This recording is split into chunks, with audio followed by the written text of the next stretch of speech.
Salut mes chers élèves, dans notre cours de géométrie d'aujourd'hui, donc nous allons voir la généralité sur la similitude directe. Donc nous allons voir toutes les formes de présentation d'une similitude directe. Donc on a vu le cas où A était différent de 1. Donc on a vu uniquement la similitude directe qui pourrait être caractérisée de trois façons. Mais ce ne sont pas seulement ces types de similitudes directes qui existent. Eh bien, nous allons voir la similitude directe de façon générale. C'est pourquoi nous donnons comme première note dans le cours d'aujourd'hui un organigramme. Voici l'organigramme d'une similitude plane directe que l'on appelle S. Organigramme d'une similitude plane directe S. Donc l'écriture complexe c'est Z' égale à Z plus B. Vous savez ça déjà, où A est un nombre complexe non nul et B un nombre complexe quelconque. Eh bien, lorsque vous avez la similitude directe S qui a pour écriture complexe cette expression-là, eh bien, normalement, l'organigramme nous dit que si vous calculez module de A, module du coefficient de Z, ça donne 1, eh bien, on peut dire que S est un déplacement. On a ici un déplacement. Si module de A donne 1, S est un déplacement. Maintenant, on va identifier, on va devoir identifier d'autres choses. On pourrait avoir module de A égale à 1, mais module de A égale à 1 ne dit pas que A donne quelque chose. Donc, il faut avoir la valeur de A. Si lorsque module de A donne 1 et que A prend effectivement la valeur 1, c'est la valeur de 1 que A possède, eh bien, on dit que la similitude directe, c'est une translation. Nous avons déjà appris dans les applications affines, une translation est toujours caractérisée par son vecteur. On dit translation de vecteur U par exemple. Eh bien, on pourrait dire que S, c'est lorsque module de A donne 1 et que A, c'est la valeur 1 que A prend, eh bien, S est une translation de vecteur U. Le vecteur U a pour A fixe, le nombre complexe B. Si par exemple, si on trouve que le nombre complexe B donne X plus Y, eh bien, le vecteur U va avoir XY, dans le plan, dans une base associée au plan, au plan et donc au plan vectoriel associé au plan complexe. Maintenant, donc on voit que si module 2 A donne 1, S est un déplacement, mais ce déplacement là peut être soit une translation.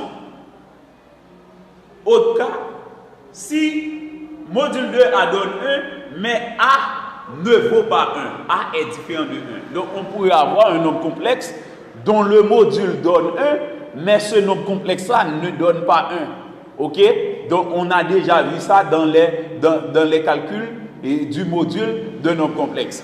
Si vous calculez le module de A, ça donne 1, S est un déplacement.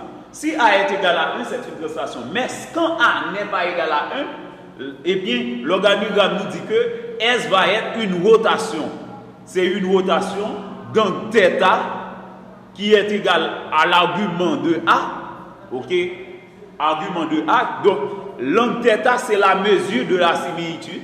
Et de centre oméga d'A fixe B sur 1 moins A. Donc, le centre de la rotation, c'est le centre de la similitude. L'angle de la rotation, c'est l'angle de la similitude. Donc, c'est seulement le rapport K qui donne 1. Donc, la rotation, c'est comme la similitude directe ayant 3 caractéristiques, mais seulement dans la rotation, le rapport donne toujours 1. Le rapport de la similitude. Donc, une rotation, c'est dans le plan. Donc, une rotation du plan complexe, c'est une similitude directe de rapport K égale à 1. Donc, c'est ça en général. Une similitude directe, de rapport K égale à 1 ou K ou donc je reprends. une similitude directe, ok, du plan avec A différent de 1, ok, dont le rapport donne 1, c'est une rotation.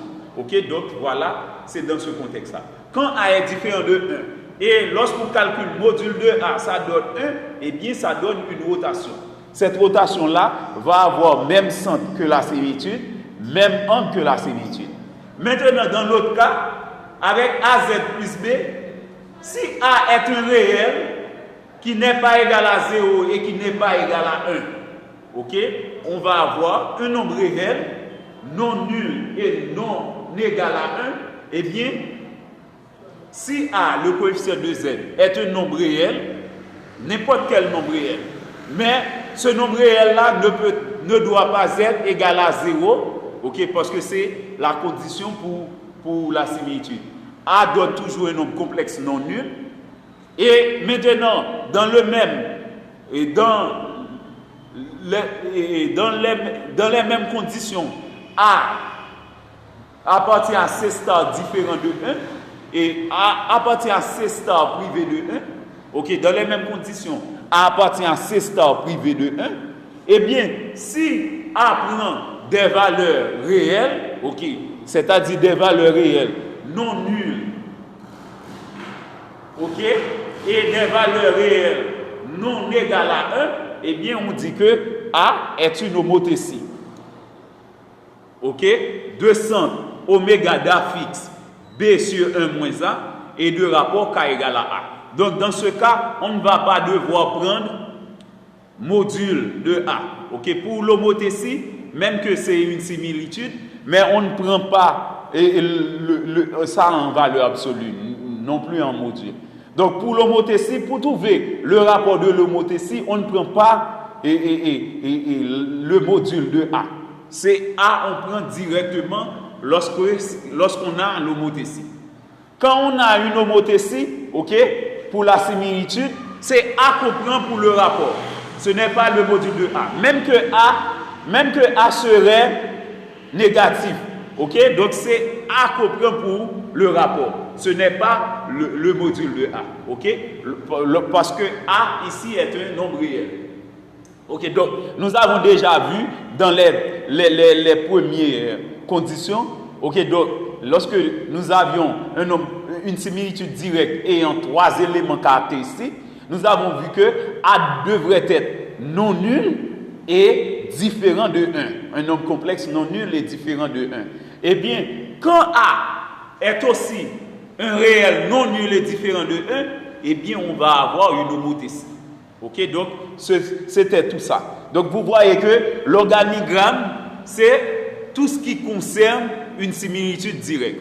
Donc un élève qui maîtrise très bien ou qui comprend très bien cet organigramme, eh bien l'élève va pouvoir résoudre ou interpréter n'importe quel exercice sur la similitude directe du plan complexe. Ok, donc c'était tout pour les notes. Maintenant, passons à un exercice d'application. Donnez dans chaque cas la nature de la transformation f donnée. Ok, donc c'est... Donc, donnez dans chaque cas la nature de la transformation f donnée dans le plan complexe. Ok, donc je fais cette précision. Donc pour avoir un pressentiment que donc ici on est dans le plan complexe. Ok, donc je devrais écrire ça. Donc j'ai failli ne pas mettre ces informations-là.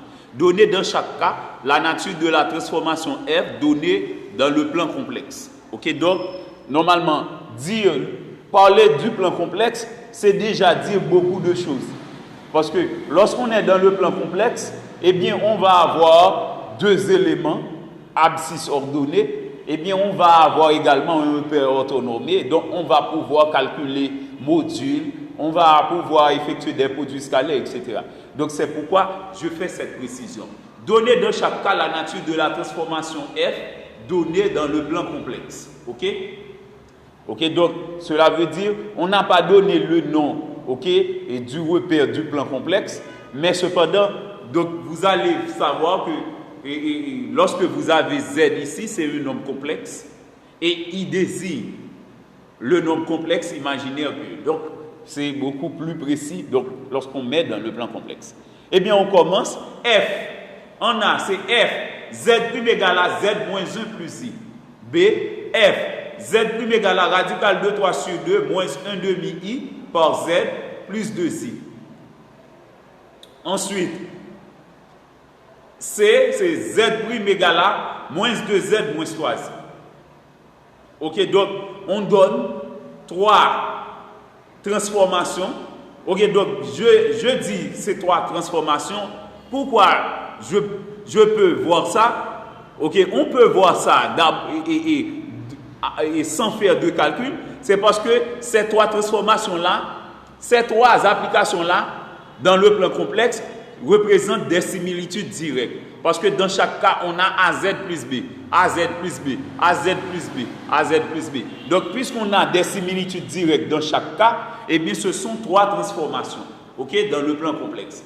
Eh bien, nous avons comme devoir dans cet exercice d'identifier quel type de transformation a-t-on. Ok, suivant l'organigramme, a-t-on une translation, a-t-on une rotation, a-t-on une homothétie. Ok, donc c'est ce que nous allons identifier. Eh bien, d'abord, pour la partie A, on donne F de Z égale à Z' égale à Z moins 1 plus I. Ok, donc, comme vous pouvez remarquer, en A, c'est F de Z égale à Z moins 1 plus I. Ou encore F de Z égale à Z' égale à Z moins 1 plus I.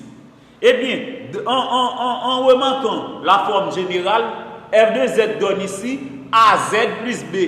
Donc ça, c'est une similitude directe.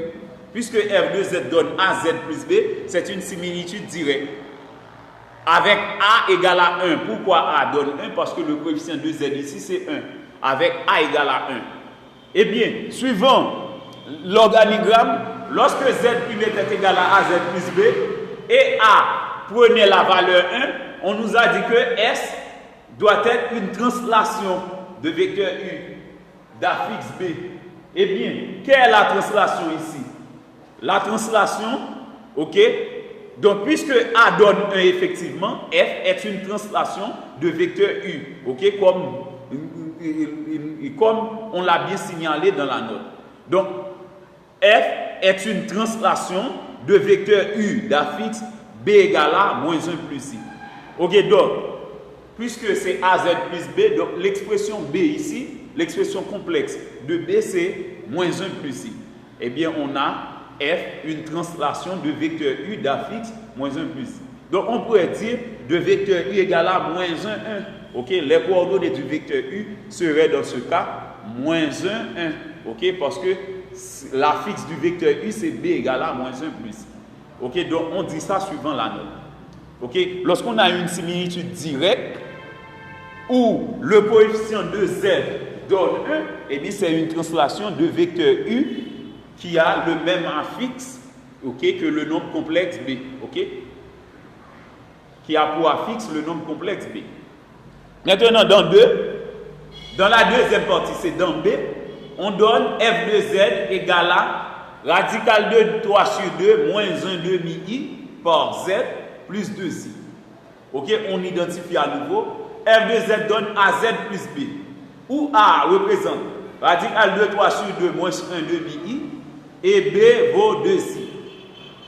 Eh bien, ici, on peut remarquer que A ne donne pas 1. Mais, suivant la note, suivant l'organigramme en particulier, eh bien, lorsqu'on calculait module 2 A égale à 1, ok, donc il y a deux cas.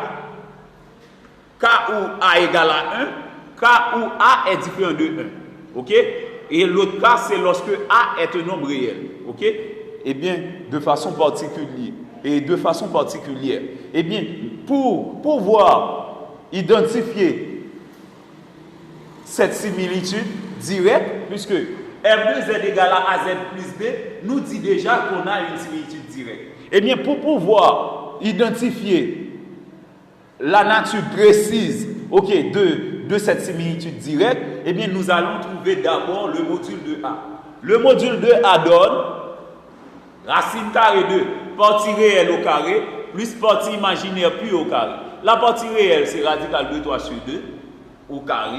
Plus la partie imaginaire plus, c'est moins 1 demi qui s'élève au carré. C'est partie réelle au carré plus partie imaginaire plus au carré. Partie réelle au carré donne 3 quarts, moins 1 demi au carré donne 1 quart. On a racine carrée de 3 quarts plus 1 quart qui donne radical de 4 quarts. Radical de 4 quarts donne radical de 1 qui donne 1. Donc, module de A donne 1. Ok, donc, on peut voir à présent que le module de A donne 1. Puisque module de A donne 1, suivant l'organigramme, et A ne prend pas directement la valeur 1. Ok? Puisque A n'était pas égal à 1, A n'était pas égal à 1. Et module de A donne 1. Ok? Puisque module de A donne 1, et A n'était pas égal à 1, et bien, suivant l'organigramme, et bien, on a une rotation. Ok? Donc, c'est F qui est le nom de cette similitude directe, eh bien on dit que F est une rotation.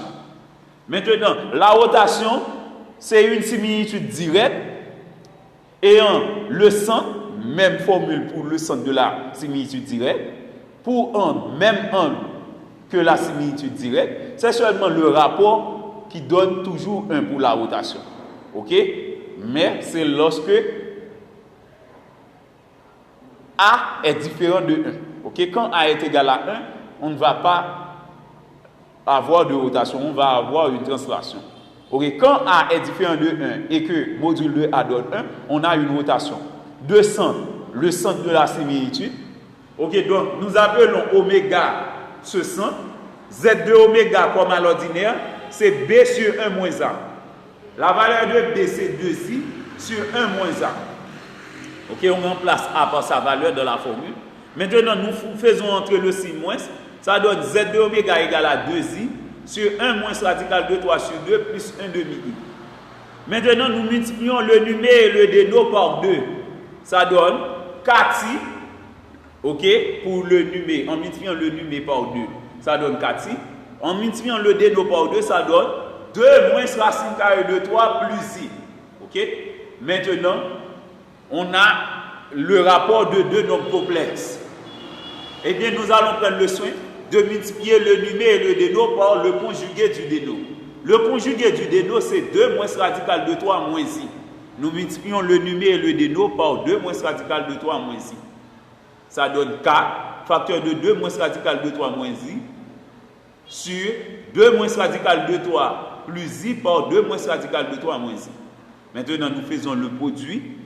C'est 4, en faisant entrer 4 ici par distributivité, ça donne 8 moins 4 radical de 3 moins 4i. Maintenant, au déno, nous avons 2 moins radical de 3 plus i, facteur de 2 moins radical de 3 moins i. Donc ça, c'est un produit remarquable. Le premier, c'est 2 moins radical de 3, le second, c'est i. C'est le premier plus le second, facteur du premier moins le second. C'est le premier au carré moins le second au carré. On conserve le numé. Maintenant, on développe 2 moins radical de 3 au carré, ça donne 4, moins 4 radical de 3, plus 3. Et moins i carré donne plus 1. I carré donne moins 1, on va avoir moins par moins 1 qui donne plus 1. Maintenant, nous réduisons le déno, ça donne 4 plus 3 plus 1, ça donne 8, moins 4 radical de 3. On a Z de oméga égale à 8, moins 4 radical de 3, moins 4i, sur 8, moins 4 radical de 3. Maintenant, nous transformons cette fraction comme étant la somme de deux fractions partielles. C'est pourquoi on a 8 moins 4 radical de 3 sur 8 moins 4 radical de 3. Et ensuite, on a moins 4i sur 8 moins 4 radical de 3. 8 moins 4 radical de 3 sur 8 moins 4 radical de 3, ça donne 1. Ok, même numé, même déno. Et ici, on simplifie par 4. En simplifiant par 4, on a 8 divisé par 4, ça donne 2. 4 radical de 3 sur 4, ça donne radical de 3. C'est pourquoi on a 2 moins radical de 3 au déno. Ok, on a Z de oméga égale à 1 moins i sur 2 moins radical de 3. Ok, en simplifiant le déno par 4. Ok, donc nous divisons chaque terme du déno par 4. Maintenant, c'est beau, ce n'est pas encore très simple. Nous multiplions le numé et le déno par 2 plus radical de 3. Ok, dans cette partie uniquement. Ok, c'est pourquoi on a Z de oméga égale à 1 moins I par 2 plus radical de 3 sur 2 moins radical de 3 par 2 plus radical de 3. Ok, donc c'est toujours un produit remarquable. C'est le premier moins le second, facteur du premier plus le second. Ça donne le premier au carré moins le second au carré. C'est 4, 2 au carré qui donne 4, moins radical de 3 au carré qui donne 3. Ok, on a Z de oméga égale à 1 moins I par 2 plus radical de 3 sur 1. Puisque le déno 1 ne s'écrit pas en mathématiques, donc on n'a pas besoin de mettre 1. On a Z de oméga égale à 1 moins 2 plus radical de 3 facteur de I. Donc, le point oméga qui représente le centre de la rotation, c'est 1 pour abscisse, moins facteur de 2 plus radical de 3 pour ordonnée. Maintenant, l'angle de la rotation. L'angle de la rotation, c'est l'angle de la similitude. L'angle de la rotation, c'est l'angle de la similitude. Eh bien, comment peut-on faire pour trouver cela? C'est un argument de A qu'on doit donner. Un argument de A, puisque c'était une rotation, c'est simple, le module donne 1. Eh bien, cos θ donne la partie réelle de A. Sin θ, la partie imaginaire pure de A. Ok? Donc, c'est cos θ, c'est la partie réelle de A. Sin θ, la partie imaginaire pure de A. Donc, θ donne moins pi sur 6. Ok, comment? Donc, cos est strictement positif, sin est strictement négatif. Mais suivant le tableau qui permet de calculer un argument de nombre complexe, cos pi sur 6 donne radical de 3 sur 2.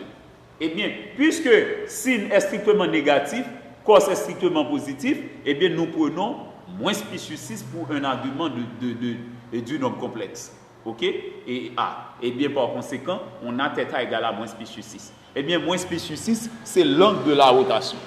Eh bien, en conclusion, dans la partie 2, F est une rotation de centre 1, moins 2 moins radical de 3, de centre oméga 1, moins 2 moins racine carrée de 3, et donne θ égale à moins pi sur 6. Ok, donc, lorsqu'on a une similitude directe qui est une rotation, on n'a pas besoin de donner le rapport. Parce que dire que la similitude est une rotation, dire que la similitude directe est une rotation, c'est dire que son rapport c'est 1. Ok, parce qu'on va toujours avoir module de A égale à 1. Et finalement, dans la troisième partie, on donne f de z égale à moins 2z moins 3i. Ok, moins 2z moins 3i. Ok, donc, on a déjà vu dans l'organigramme, lorsque le coefficient de z qui est A est un réel non nul et différent de 1. Ok, quand le coefficient de z est un réel non nul et différent de 1, eh bien on dit que la similitude directe est une homothétie. Ok, on a assurément une similitude directe ici parce qu'on a AZ plus B, c'est une similitude directe. Mais, suivant l'organigramme, quand A est un réel non nul et différent de 1, on dit que la similitude directe est une homothétie. Eh bien, comment on peut caractériser cette homothétie? C'est une homothétie de même centre, ok? De même centre que la similitude, mais de rapport le coefficient de Z. Pour l'homothétie, pour trouver le rapport, ce n'est pas le module de A qu'on doit prendre. Pour trouver le rapport de l'homothétie, ce n'est pas le module de la similitude qu'on doit prendre. Pour trouver le rapport de l'homothétie, ce n'est pas le rapport de la similitude qu'on doit prendre. Il faut prendre le coefficient de Z directement. Ok? Lorsque le coefficient est un réel.